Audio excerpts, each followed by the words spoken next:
The moving trucks arrived at 9 o'clock the next morning. By 9:15, my husband was standing barefoot in the driveway, wearing yesterday's wrinkled dress shirt, staring at the sold sign planted in front of the house we had lived in for 23 years. Ryan kept asking the realtor if this was some kind of mistake.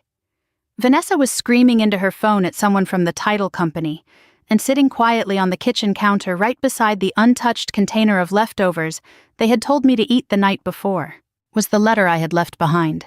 I wasn't there to watch any of it. By then, I was already 6 hours away driving north through the mountains, with the windows cracked open and the cold October air filling my lungs for the first time in years. The strange thing was I didn't feel guilty. I felt calm.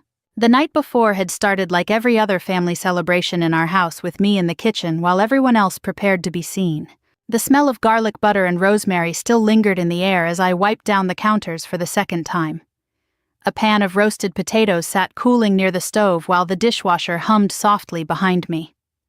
Upstairs, I could hear Vanessa moving quickly from room to room in heels that clicked sharply against the hardwood floor.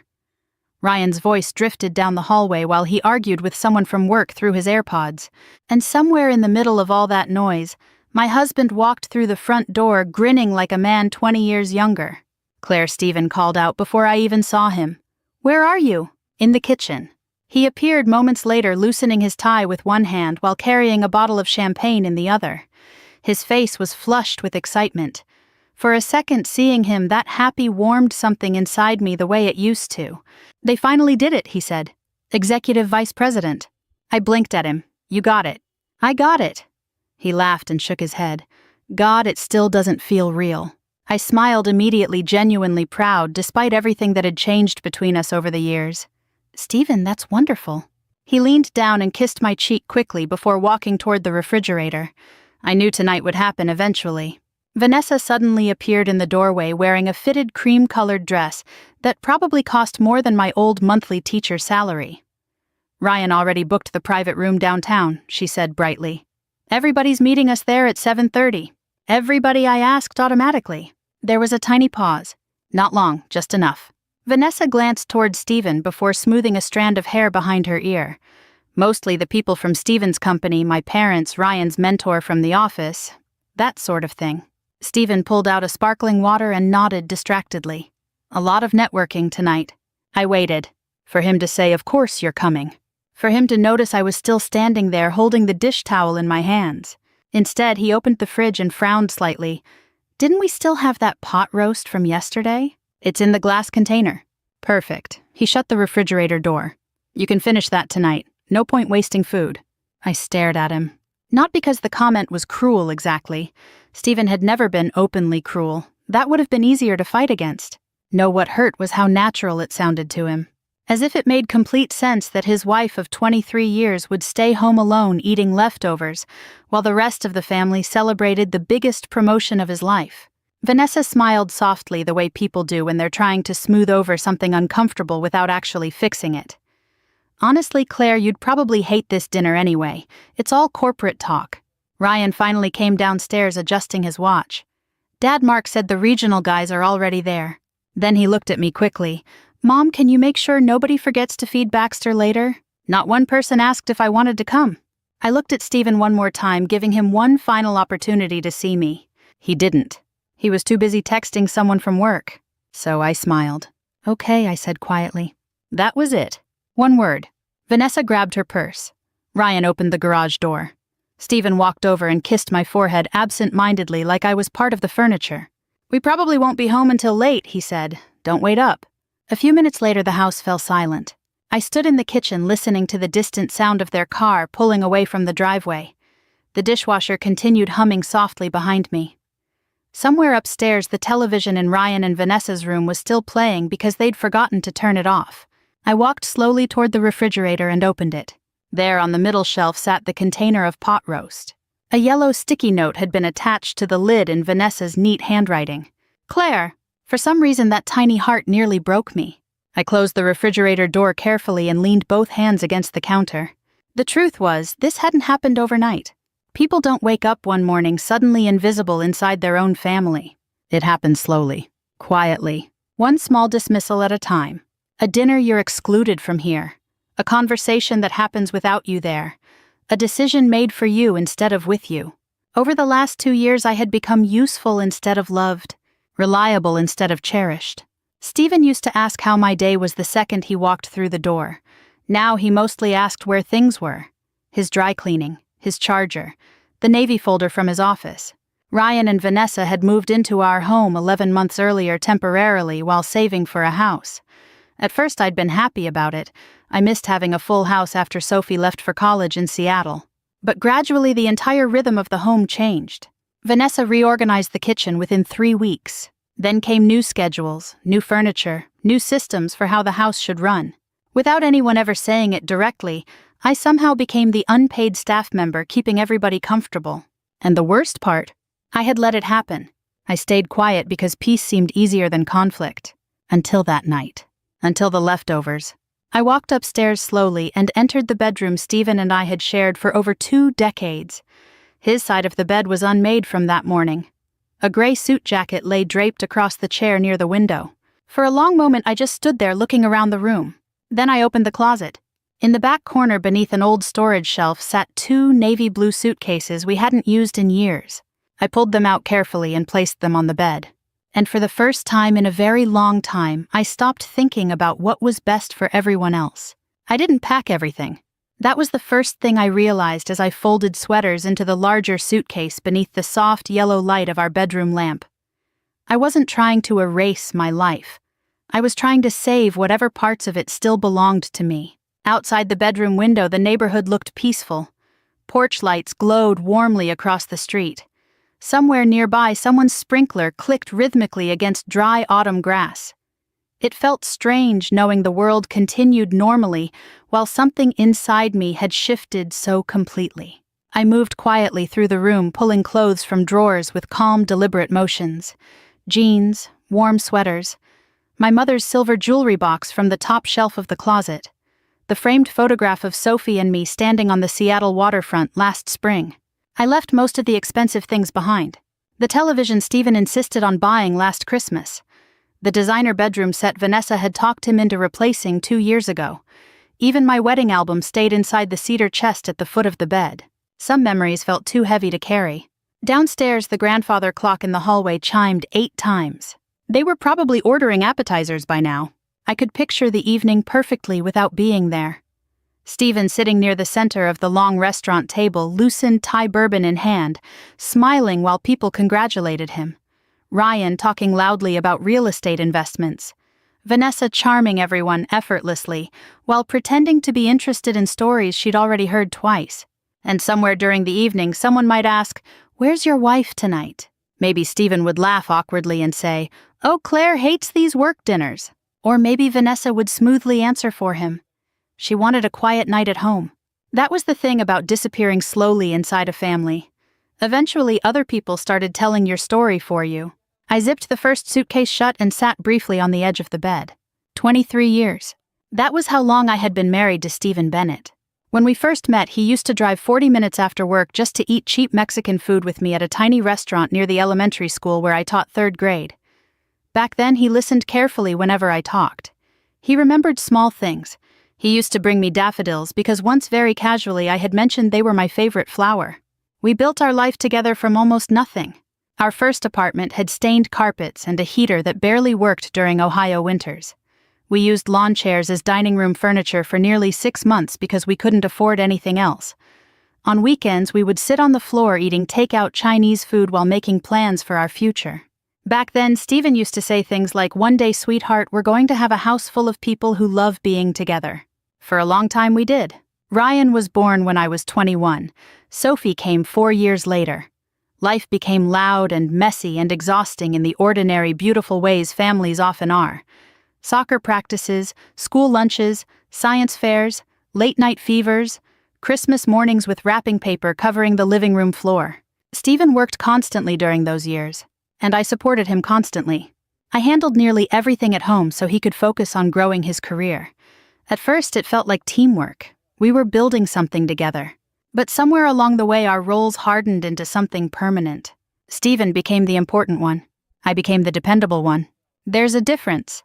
By 10 o'clock, both suitcases were packed and lined neatly beside the bedroom door. I walked downstairs carrying a small stack of folders from the fireproof lockbox in my closet. Passport, bank records, insurance papers, the deed paperwork Margaret had helped me organize weeks earlier. Margaret Ellis had been the first person in years who looked directly at me and asked, "What do you want, Claire?" Not what did my husband want. Not what did my children need. Not what would keep the peace. Me. I met her 6 months earlier through a women's financial workshop at the library. She was 57, widowed, sharply intelligent, and completely unimpressed by excuses. The first time we had coffee together, I told her I sometimes felt invisible inside my own home. Margaret stirred cream into her coffee slowly before saying, "Women disappear in pieces, usually while everyone praises them for being so selfless." That sentence stayed with me for weeks. At first, I defended my family. Stephen was stressed. Ryan was adjusting to married life. Vanessa meant well. But once I started paying attention, honestly, I couldn't unsee it anymore. The interruptions whenever I spoke, the way decisions happened around me instead of with me, the casual expectation that I would cook, clean, organize, remember birthdays, solve problems, and absorb tension quietly. Nobody asked if I was tired. They just assumed I would continue. 3 months ago, after another dinner where I cleaned dishes alone while everyone else laughed in the living room, I finally contacted a lawyer Margaret recommended. Not because I wanted revenge, because I needed options. The attorney had reviewed everything carefully: the house, my inheritance from my mother, our shared accounts, the investment property Stephen barely remembered we owned. "You're not trapped," she told me gently. I cried in my car afterward. Not because I was sad, because I realized I had spent years believing I had nowhere else to go. Around 11:30, my phone buzzed with a text message from Sophie. "Dad posted about the promotion, LOL. Fancy dinner?" I stared at the screen for a long moment before replying. "Looks beautiful." 3 dots appeared almost immediately. "Wait, you didn't go?" I hesitated. Then typed, "No, sweetheart, I stayed home tonight." Several seconds passed before her answer arrived. That's weird. Such a small response. But somehow those 2 words made tears sting my eyes for the first time all evening. Because Sophie noticed. Before I could respond again, another message appeared. "Mom, are you okay?" I looked around the quiet kitchen.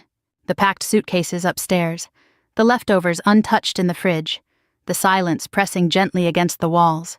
Then I typed the most honest thing I had said in years. "I think I'm finally going to be..."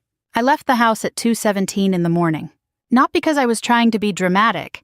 Not because I wanted to disappear under cover of darkness like someone fleeing a crime scene. It was simply the hour when the neighborhood was quiet enough that nobody would notice an SUV slowly backing out of the driveway. The kitchen light was still on when I carried my final suitcase downstairs. For a moment I stood there looking around the room that had once been the center of my entire life. Birthday cakes had cooled on those counters. Sophie learned fractions sitting at that kitchen table while I cut apples into tiny slices beside her. Ryan had once slept curled against my shoulder on the living room couch after a thunderstorm terrified him at age 7. So much of my life had happened inside those walls. And somehow over the years I had stopped existing inside it. The letter sat neatly beneath the ceramic cookie jar Stephen bought me on our 15th anniversary during a trip to Charleston. Back then, he still paid attention to little things. He noticed when I lingered too long near shop windows. I touched the lid of the jar gently before stepping away. Then I grabbed my keys and walked out the front door without looking back. The cold October air hit my face immediately. Dry leaves skittered across the driveway in the wind while distant traffic hummed softly somewhere beyond the neighborhood. My breath fogged faintly as I loaded the final suitcase into the back of the SUV. For one brief second, fear flickered through me. What am I doing? The question came suddenly and hard. I was 45 years old. I had spent more than half my life married to Stephen Bennett. I had never lived alone as an adult. I had never made a major decision without first considering everyone else's needs. Now I was driving away from my entire life before sunrise, carrying 2 suitcases and a future I couldn't fully picture yet. My hands tightened around the steering wheel. Then I remembered the leftovers. The yellow sticky note. Claire. Something inside me steadied again. I started the engine. By dawn, Ohio had disappeared behind me. The further north I drove, the lighter my chest felt. Trees blazed orange and red along the highway. Small towns drifted past the windows wrapped in quiet morning fog. I stopped once near Erie for coffee and gas, standing alone beside the pump, while cold wind whipped strands of hair across my face. And for the first time in years, nobody needed anything from me. No dinner plans, no grocery lists, no forgotten dry cleaning, no emotional management. Just silence. I didn't realize how exhausted I had been until that silence arrived.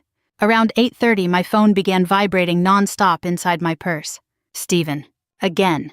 Then Ryan. Then Stephen again. I didn't answer. At a rest stop outside Buffalo, I finally turned the phone completely off before climbing back into the driver's seat. Margaret had warned me this moment would come. The second people lose access to the version of you that serves them, she told me once they panic. At the time, I thought she sounded cynical. Now I understood she was simply experienced. I crossed into Vermont shortly after noon. The mountains rolled gently beneath low gray clouds, while small white churches and roadside farm stands appeared along winding roads lined with maple trees. The air smelled different there, cleaner somehow touched faintly by wood smoke and damp earth. By the time I reached the little lakeside town of Maple Glen, my shoulders had relaxed so much they actually hurt. The cottage sat near the edge of a quiet road overlooking Lake Champlain. Small, white, simple, exactly what I needed. When I stepped out of the SUV, the sound that greeted me first was water moving softly against rocks. Not traffic, not televisions, not people talking over each other. Just water. An older woman wrapped in a navy cardigan stepped onto the neighboring porch holding 2 mugs. "You must be Claire," she called warmly. I smiled tiredly. "I am. I'm Helen Morris. I live next door." She lifted one mug slightly. Coffee seemed more useful than introductions. I laughed softly for the first time in days. Helen walked over carefully and handed me the mug. "Long drive." You could say that. She studied my face only briefly before nodding toward the cottage. "Well, whatever brought you here, this town has a habit of helping people breathe again." The words nearly undid me. Not because they were dramatic. Because they were kind. Inside the cottage smelled faintly of cedar and old books. Afternoon light spilled across polished wood floors, while the lake shimmered softly through the kitchen windows. It wasn't luxurious. The countertops were outdated and the furniture mismatched. But every inch of it felt peaceful. Mine. I unpacked slowly over the next few hours. Sweaters folded neatly into drawers, books stacked beside the fireplace, framed photographs placed carefully on shelves. I hung only one family picture, the one of Sophie and me in Seattle. As evening settled outside the windows, I finally turned my phone back on. The screen exploded instantly. 31 missed calls, 12 voicemails, more text messages than I could count. I sat quietly at the small kitchen table staring at them. Then I opened the first voicemail. "Claire, where the hell are you?" Stephen's voice sounded sharp and breathless. "There are movers here saying the house closes tomorrow morning. Call me immediately." The second message came an hour later. "Claire, this isn't funny anymore." By the fourth voicemail, anger had disappeared completely. "Please just answer the phone." Ryan sounded shaken in his messages, too. "Mom, Dad said you left some kind of letter. Vanessa's freaking out. Nobody understands what's happening." But the message that stayed with me came from Sophie. "Mom," she said softly, "I think you finally did something for yourself. And honestly, I'm proud of you." I closed my eyes. Outside wind rustled through the trees near the lake. For years I thought strength meant enduring quietly, holding families together, absorbing disappointment gracefully, making yourself smaller so everyone else could stay comfortable. But sitting there alone in that tiny cottage kitchen, I began to understand something differently. Maybe real strength was finally refusing to disappear. As darkness settled over the lake, I walked out onto the porch, carrying a blanket around my shoulders. The water reflected faint silver moonlight, while distant lights flickered quietly across the shoreline. Back in Ohio, my family was probably still scrambling through chaos. For the first time in years, I wasn't the one fixing it. And strangely enough, the world kept turning anyway. Stephen called 83 times before the house officially stopped belonging to us. Not our family, not our future. Us. That distinction mattered now. At 9 the next morning, while I stood in thick wool socks making coffee in my tiny Vermont kitchen, Stephen Bennett sat at the dining room table in Ohio, surrounded by legal documents he had apparently never bothered reading carefully before. At least that's how his attorney later described it to me. I imagined the scene often afterward. Stephen rubbing both hands over his face while Ryan paced nearby in disbelief. Vanessa probably speaking too quickly, her voice sharpening every time another problem surfaced. The house sale had been finalized weeks earlier. Every signature legal, every document valid, every account carefully separated. I hadn't acted impulsively. That shocked them most of all. For years they had mistaken my silence for helplessness. By noon, I finally listened to Stephen's newest voicemail. "Claire," he said hoarsely, "please stop doing this. If you're angry, fine. We'll talk when you come home. But selling the house, Jesus Christ, Claire." I sat quietly by the window while he kept talking. "I know things haven't been perfect lately, but this—" He exhaled sharply. "Ryan and Vanessa have nowhere to go right now. The movers are literally here carrying furniture outside." For a brief second, guilt pressed against my ribs. Then another memory surfaced immediately, me standing alone in the kitchen while they all left for dinner without me. Not because they forgot. Because nobody considered me important enough to include. The guilt faded. I deleted the voicemail. Outside, rain drifted softly across the lake in silver streaks. Helen's porch light glowed through the mist next door, while somewhere farther down the road, a dog barked twice before falling quiet again. The peacefulness still felt unfamiliar. I spent that afternoon unpacking books into the built-in shelves beside the fireplace. Small, ordinary tasks grounded me. Folding towels, arranging dishes, opening windows briefly to let cold air inside. No one interrupted me. No one needed dinner. No one asked where something was. I didn't realize how much mental space my family occupied until it suddenly became empty. Around 3 o'clock, my phone buzzed with Sophie's name. I answered immediately. "Hey, sweetheart." There was a pause before she spoke. "Dad's losing his mind." I leaned against the kitchen counter quietly, I figured. They genuinely didn't see this coming. A humorless smile touched my mouth. That's part of the problem. Sophie sighed softly. In the background, I could hear city traffic from Seattle and the faint clatter of dishes. "Ryan keeps saying you overreacted." That hurt more than I expected. Not because Ryan was cruel, because he truly believed it. Children raised inside certain family dynamics often stop noticing the person carrying the emotional weight of everyone else. To them, the support simply feels automatic, like electricity or running water. Only when it disappears do they realize how much depended on it.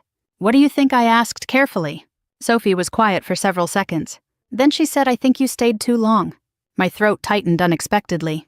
For years, I had protected my children from the uncomfortable truths inside my marriage. I thought that was what good mothers did. But children notice more than we think. "I'm not trying to destroy the family," I said quietly. "I know," Sophie's voice softened. "Honestly, Mom, I think you're trying to save yourself." After we hung up, I stood by the window for a long time, watching rain move across the lake. Save yourself. The phrase sounded dramatic, almost selfish. Yet deep down, I knew she was right. Back in Ohio, chaos spread quickly once practical reality settled in. The buyers wanted possession immediately. The movers had strict schedules. Ryan and Vanessa suddenly needed temporary housing. And for the first time in years, Stephen had to solve problems without quietly handing them to me. That night he called again. This time I answered. The silence between us lasted nearly 10 seconds. Finally he spoke. "Where are you?" "Vermont." Another silence. "You actually left?" "I did." His breathing sounded uneven. "Claire, what is this?" I looked out toward the dark lake. "You already know." "No, I don't." Frustration crept into his voice. People don't just walk away from 23 years because of one dinner. It wasn't one dinner. He said nothing. I continued calmly. It was years of becoming invisible in my own life. "That's ridiculous." "Is it?" My voice remained steady. "Tell me honestly, Stephen. When was the last time you asked me if I was happy?" He opened his mouth, then stopped. I could hear him trying to think. That hurt him more than anything I could have said. "Claire." His tone softened slightly. "I know we've been distracted lately. Ryan moving in, work pressure, everything with the promotion. You keep saying lately." I closed my eyes briefly. "Stephen, I've been lonely inside our marriage for years." The words landed heavily between us. Not dramatic. Not screamed. Just true. On the other end of the line, I heard him sit down heavily somewhere. I didn't know it was that bad. A bitter laugh almost escaped me, but I swallowed it. Of course he didn't know. He benefited from my silence. People rarely examine systems that keep them comfortable. "I'm not calling to fight," I said gently. "I'm just done pretending everything was fine." His voice lowered. "Are you coming back?" I stared at my reflection in the dark window above the sink. The old Claire would have hesitated, would have softened immediately, would have rushed to reassure him. But something fundamental inside me had shifted the moment I drove away from that house. "No," I said quietly. The silence afterward felt enormous. Finally, Stephen whispered, "I don't even recognize you right now."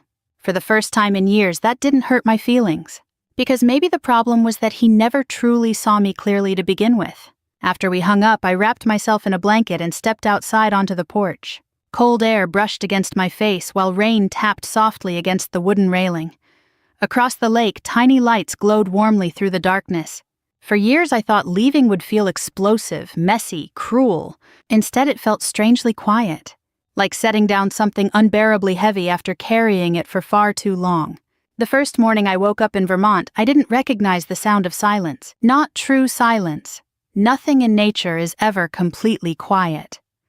There was wind moving through the trees outside the cottage water, shifting gently against the shore, and somewhere in the distance the low hum of a truck driving along the main road through town. But there were no slammed cabinet doors, no television blaring from Ryan and Vanessa's bedroom upstairs, no Stephen pacing through the kitchen already talking about work before sunrise, no pressure sitting in my chest the moment my eyes opened. I lay still beneath the heavy quilt, staring at the pale morning light stretching across the ceiling. For the first time in years I had nowhere to rush. And strangely, that felt almost uncomfortable. I made coffee slowly that morning, standing barefoot in the small kitchen, while mist drifted over the lake outside the windows. The cottage smelled faintly of cedar and cinnamon from the candle Helen left on the counter as a welcome gift.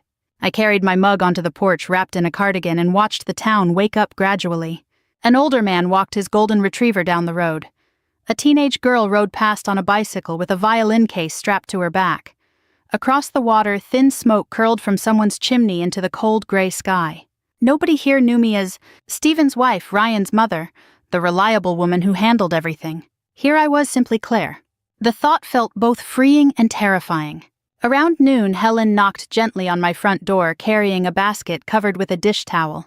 "I made chicken soup," she announced before I could speak. "And before you try refusing, let me save you the effort. I'm widowed, retired, and deeply stubborn." I laughed softly and stepped aside to let her in. Helen moved through the cottage with the comfortable confidence of someone who had learned long ago how to survive loneliness without becoming bitter. Her silver hair was pinned loosely at the back of her neck, and she wore worn hiking boots beneath dark jeans and a thick sweater. "You sleep at all?" she asked while setting bowls on the counter. "Actually, yes." "Good," she nodded approvingly. "That means your nervous system finally realized nobody's demanding anything from it." I blinked at her. She smiled slightly. Women our age carry stress in their bodies for so long they forget what calm feels like. The soup smelled incredible. Warm broth thyme garlic carrots softened perfectly. We sat together at the small kitchen table while rain tapped gently against the windows. Helen never pushed for details. That alone made me trust her. After a while, she simply asked, "Do you miss them?" I stared down into my soup. "Yes," I admitted quietly, "but I think I miss the idea of them more than the reality." Helen nodded slowly like she understood exactly what I meant. "Sometimes people mourn relationships years before they actually leave them," she said. That sentence settled heavily inside me. Because she was right. I had been grieving my marriage long before I packed those suitcases. Back in Ohio, reality was settling over my family in uglier ways. Ryan called 3 times that afternoon before I finally answered. "Mom, this is insane," he said immediately. "No, hello. No, how are you?" Just frustration. I closed my eyes briefly. "Hi, Ryan." He exhaled sharply like he was trying to stay calm. "Do you know Vanessa and I are living in a hotel right now? You have money for an apartment." "That's not the point." I looked out toward the lake while he continued talking rapidly about storage units, paperwork, work stress, and how furious Vanessa was. The entire conversation circled one central idea: how difficult my leaving had made things for everyone else. Not once did he ask why I left. Finally, I interrupted quietly.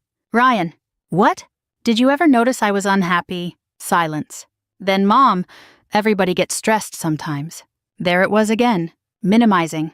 Not cruelly, not intentionally, just automatically. I pressed my fingers against my forehead. "Do you remember your father's promotion dinner?" "Of course."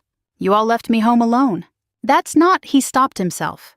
"Mom, Vanessa thought it was more of a corporate thing." "And what did you think?" Another silence. Longer this time. "I guess?" His voice softened slightly. "I guess I didn't really think about it." "Exactly.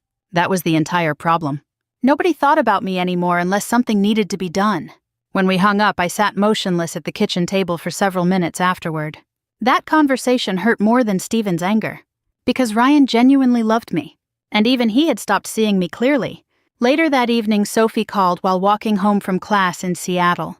"You sound tired," she said immediately. "I am tired. You know, you don't have to defend yourself to everybody, right?" A small smile touched my mouth. "You always were the observant one." I had practice. Her tone softened. "Mom, I need to tell you something." "What is it?" She hesitated. "Sometimes when I came home from college, it felt like you disappeared every time Vanessa entered a room." The comment landed hard because it was true. Sophie continued carefully. "You became quieter, smaller somehow." I swallowed against sudden emotion. I didn't realize anyone noticed. I noticed everything. After we hung up, I stood outside on the porch, long after dark, wrapped in a blanket, while cold wind moved across the lake. Smaller. That was exactly what had happened to me. Little by little, year after year, I had reduced myself to keep everyone else comfortable.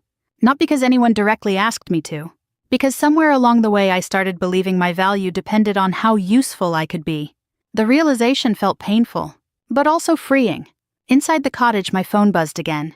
"Steven." This time, instead of anxiety, I felt something quieter. Distance. I let it ring until the screen went dark. Then I went inside, locked the door, and made myself a cup of tea in a kitchen where nobody expected anything from me at all. 3 days after my conversation with Ryan, Vanessa found me. I had just come back from the small grocery store in town, carrying a paper bag of apples, bread, and a bunch of yellow daffodils I had bought on impulse from a bucket near the register. They were out of season and slightly overpriced, but I bought them anyway. For 23 years I had waited for someone else to remember they were my favorite. Now I remembered for myself. Her car was parked in front of the cottage when I turned onto the lane. A white SUV too polished for the muddy road with Ohio plates, and a small scratch near the rear bumper. Vanessa stood beside it wearing a camel coat, dark sunglasses, and the kind of expression people wear when they have already decided they are the reasonable one in the conversation. I pulled into the driveway slowly and turned off the engine. For a few seconds, neither of us moved. Then Vanessa removed her sunglasses and walked toward me with a careful smile. "Claire," she said, as though we were meeting outside church after a misunderstanding. "Thank God, we were all so worried." I stepped out of the car and closed the door. "How did you get my address?" She blinked once. "Ryan found it through some paperwork. That wasn't his to look through." "We're family," she said quickly. "This isn't some stranger showing up." I looked at her, then really looked.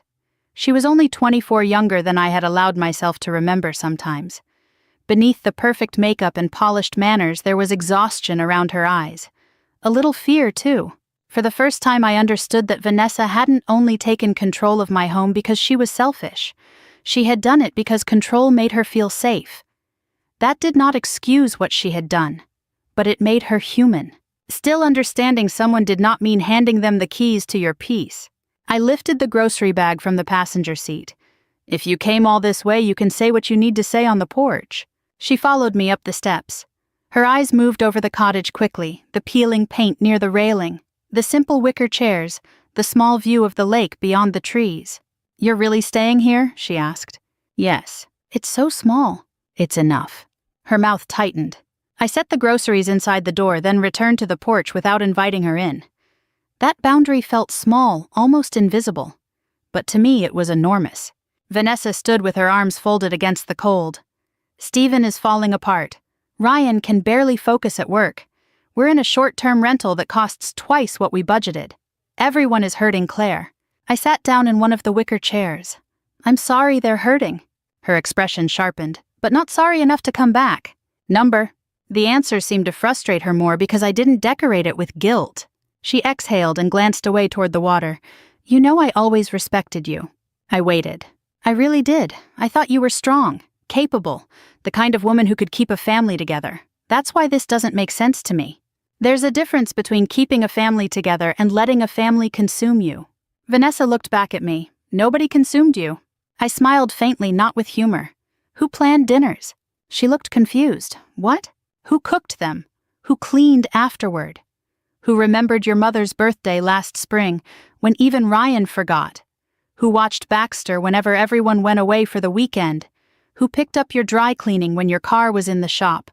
who bought the groceries scheduled, the repairs mailed, the gifts kept the house running. Vanessa opened her mouth, then closed it. I nodded once. That's what I mean. Her voice dropped. You could have said something. I did. Many times. I just didn't say it in a way that inconvenienced anyone enough to be heard. For a moment, the only sound was wind moving through the dry leaves near the porch steps. Then her face hardened again because humility is difficult when someone has traveled 6 hours expecting to win. You abandoned us, she said. No, I replied. I resigned from a position nobody admitted I was holding. That landed. I saw it in her eyes. Before she could respond, another car turned onto the lane. Stephen's black sedan. Vanessa stiffened immediately. I didn't know he was coming today. I believed her.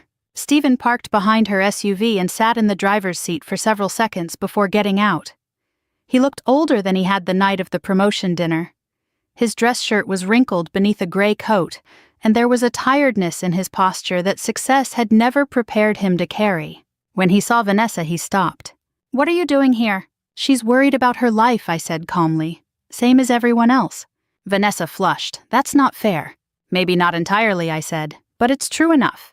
Stephen rubbed a hand across his face. Vanessa, go home.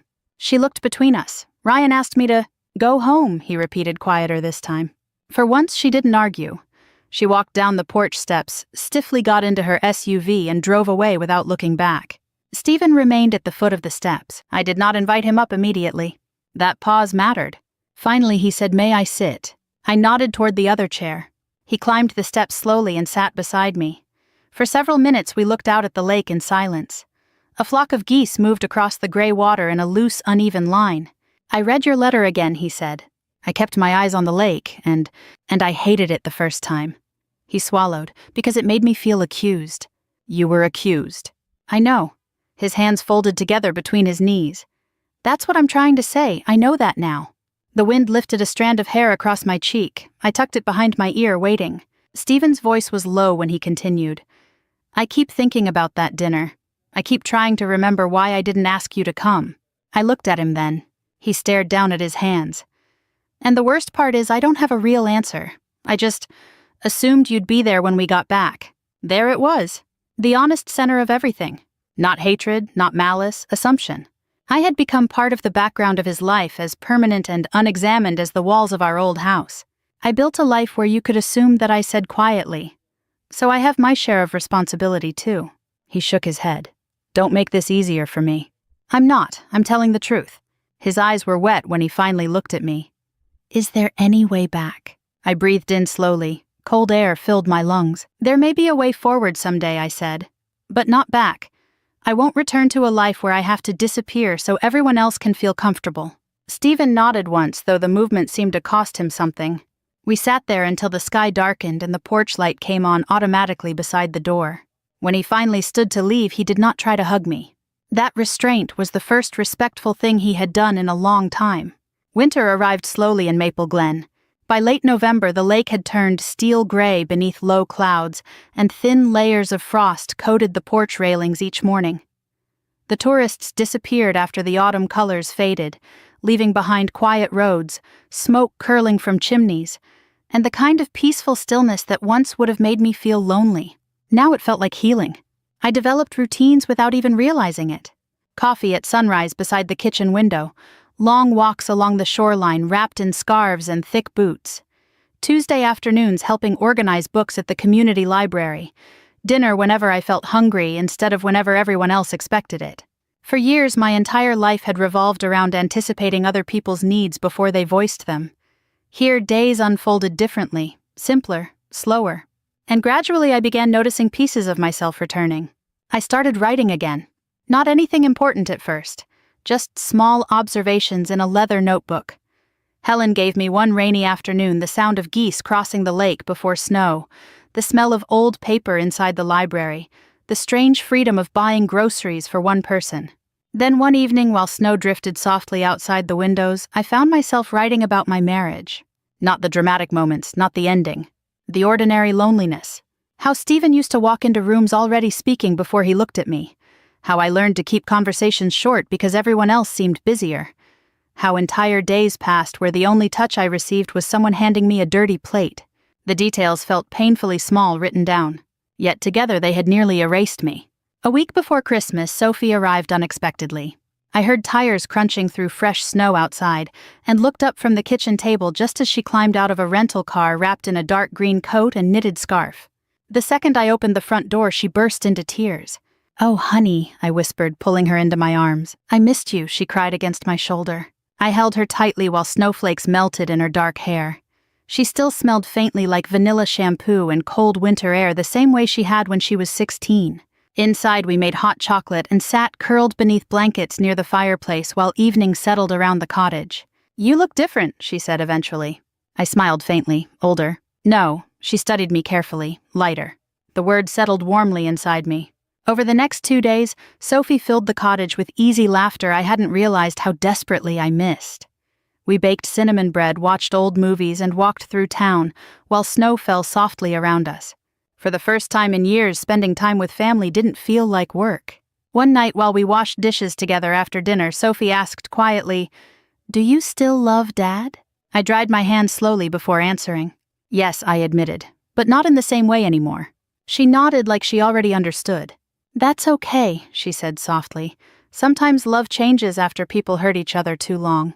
The maturity in her voice startled me briefly. Then again, children raised inside emotionally complicated homes often grow up faster than they should. On Christmas Eve, Stephen called. I almost didn't answer, but something in me no longer feared hearing his voice. "Merry Christmas," he said quietly. "Merry Christmas." There was soft background noise behind him, dishes clinking, television murmuring somewhere far away. "You sound peaceful," he said after a moment. I looked across the room where Sophie sat reading beside the fire with one of Helen's cats asleep in her lap. "I think I am." He exhaled softly. "The house feels strange without you." I didn't answer immediately. Not because I wanted to punish him, because I no longer felt responsible for comforting every uncomfortable truth. Finally I said, "It probably always did, you just notice it now." Silence stretched gently between us. Then Stephen surprised me. "I started therapy." I blinked. "You did?" "Yes." A humorless laugh escaped him. "Apparently emotionally neglecting your wife for years is something professionals have opinions about." Despite myself, I smiled faintly. "It's not funny," he added quietly. "No," I agreed, "it isn't." Another pause. Then he said the words I had waited years to hear, though now they arrived too late to change everything. "I'm sorry I stopped seeing you." My throat tightened unexpectedly. Not because I needed the apology anymore, but because part of me had once needed it desperately. "I know," I said softly. After we hung up, I stood by the window watching snow fall across the lake, while Christmas lights glowed warmly from neighboring cottages. A year earlier, I would have spent that evening exhausted from cooking for everyone else while silently managing family tensions around a crowded dinner table. Now the cottage smelled like cinnamon and pine. Sophie laughed softly in the next room. The fire crackled gently. Snow covered the world outside in quiet white stillness. And for the first time in a very long time, I understood something clearly. Peace is not the absence of love. It is the absence of disappearing. By early spring, the divorce was finalized quietly. No screaming courtroom battles, no vicious arguments over property. Just signatures. The ending of one life, the beginning of another. Ryan eventually called one afternoon and apologized awkwardly for how blind he had been. Vanessa had moved back to Columbus after months of constant fighting between them. Without me buffering every conflict inside the family, all the cracks they ignored became impossible to avoid. "I think I became selfish," Ryan admitted quietly. "You became comfortable," I corrected gently. "There's a difference." He cried a little after that. So did I. Not because I regretted leaving. Because sometimes love survives even after the life built around it falls apart. The following October, exactly 1 year after the promotion dinner, I sat on the porch, wrapped in a soft cream-colored sweater with a cup of coffee warming my hands. The lake shimmered gold beneath autumn sunlight. Leaves drifted lazily across the yard. Somewhere down the road, Helen laughed loudly at something while gardening. I thought about the woman standing alone in that Ohio kitchen 1 year earlier, staring at leftovers labeled with her own name. She believed leaving would destroy her life. Instead, it returned it. If you're listening to my story right now and recognize pieces of yourself inside it,